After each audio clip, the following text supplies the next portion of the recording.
शहर का नाम था धनपुर। न बहुत बड़ा न बहुत छोटा। दिन में यह शहर अपने आप में सामान्य लगता, लेकिन रात होते ही इसकी गलियों में कुछ बदल जाता। अंधेरे में कदमों की आहट तेज हो जाती, खिड़कियों के पर्दे और कसकर खींच जाते, और पुलिस की जीपें थोड़ी ज्यादा सतर्क दिखने लगतीं। वजह थी एक चोर, लेकिन यह कोई साधारण चोर नहीं था। यह था संदेहास्पद चोर, जिसके बारे में जितना पता चलता उससे ज्यादा रहस्य गहराता चला जाता। पहली चोरी शहर के सबसे पुराने सर्राफ की दुकान में हुई। हैरानी की बात यह थी कि दुकान का ताला टूटा नहीं था। अंदर से कुछ चुनिंदा गहने गायब थे, न महंगे न सस्ते, बस ऐसे जिनका भावनात्मक मूल्य था। पुलिस ने अनुमान लगाया कि चोर ने चाबी का इस्तेमाल किया होगा, मगर चाबी किसके पास थी? सर्राफ, उसका बेटा और दुकान का एक पुराना मुनीम। तीनों ने शपथ ली कि उन्होंने चाबी किसी को नहीं दी। दूसरी चोरी 1 हफ्ते बाद हुई। इस बार निशाना बना शहर का संग्रहालय। वहां से कोई बहुमूल्य मूर्ति नहीं, बल्कि एक पुराना धूल भरा नक्शा गायब हुआ। ऐसा नक्शा जिसे देखने के लिए सालों से कोई नहीं आया था। संग्रहालय के कैमरे चालू थे, पर रिकॉर्डिंग में बस धुंधली परछाइयां दिखीं। एक आदमी जो कभी सीधे कैमरे की ओर देखता था तो कभी अंधेरे में गुम हो जाता था। अब शहर में डर नहीं, बल्कि जिज्ञासा फैलने लगी। इस केस की जिम्मेदारी मिली इंस्पेक्टर अनिरुद्ध वर्मा को। अनिरुद्ध अपनी तीक्ष्ण बुद्धि और शांत स्वभाव के लिए जाना जाता था। उसने पहले दिन ही सभी चोरी की जगहों का दौरा किया। हर जगह उसे एक बात समान लगी, चोरी का तरीका। न कोई तोड़फोड़, न हड़बड़ी।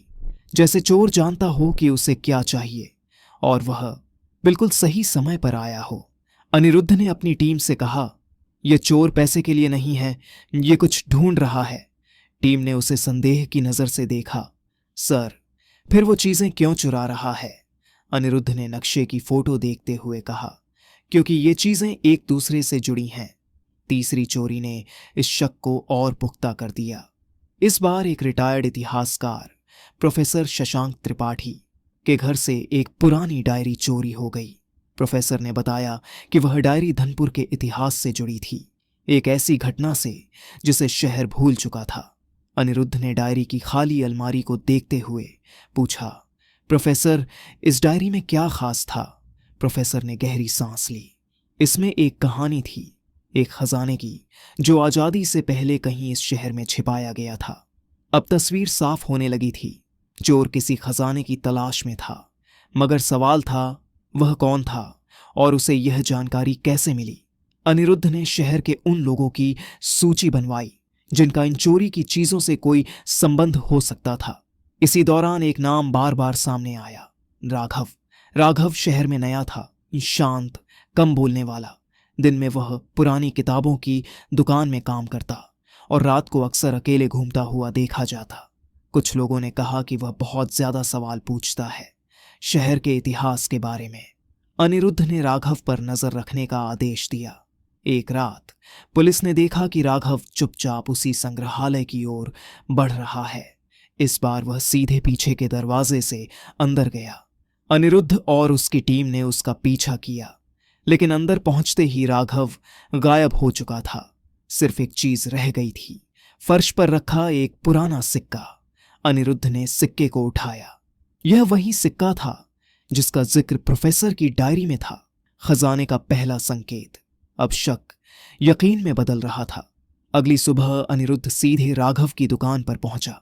राघव, उसने शांत स्वर में कहा, हमें कुछ बात करनी है। राघव के चेहरे पर कोई डर नहीं था, बस एक हल्की सी मुस्कान। मैं जानता था आप आएंगे। थाने में पूछताछ शुरू हुई। तुम चोरी क्यों कर रहे हो? राघव ने बिना हिचकिचाए जवाब दिया, मैं चोरी नहीं कर रहा, मैं वो वापस ले रहा हूं जो इस शहर ने छिपा रखा है। उसने बताया कि वह उसी सर्राफ का पोता था जिसने आजादी से पहले शहर का खजाना छिपाने में मदद की थी। खजाना लुटेरों से बचाने के लिए कई लोगों ने मिलकर उसे अलग अलग संकेतों में बांट दिया था, गहनों में, नक्शों में, डायरियों में। मेरे दादा को देशद्रोही कहकर भुला दिया गया। राघव की आवाज में कसक थी। मैं सच सामने लाना चाहता हूं, अनिरुद्ध ने गहरी सोच में डूबते हुए कहा। सच सामने लाने का तरीका चोरी नहीं होता। राघव ने सिर झुका लिया। मुझे और कोई रास्ता नहीं दिखा। लेकिन कहानी यहीं खत्म नहीं हुई। उसी रात थाने पर हमला हुआ। किसी ने सबूत चुराने की कोशिश की। डायरी की कॉपी, नक्शे की फोटो और सिक्का। हमलावर पकड़ा गया। वह कोई और नहीं बल्कि वही मुनीम था जो पहली चोरी का गवाह था। पूछताछ में उसने कबूल किया कि असली खजाना उसने ही बरसों पहले चुरा लिया था और राघव की तलाश से उसे डर लगने लगा था।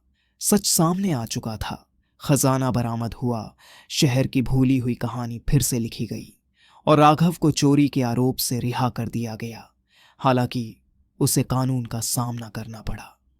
अनिरुद्ध ने आखिरी बार राघव से कहा, कभी कभी सबसे संदिग्ध लोग ही सच के सबसे करीब होते हैं। धनपुर की रातें फिर शांत हो गईं, लेकिन लोगों को अब समझ आ चुका था, कुछ परछाइयां चोरी करने नहीं बल्कि उजाले को वापस लाने आती हैं।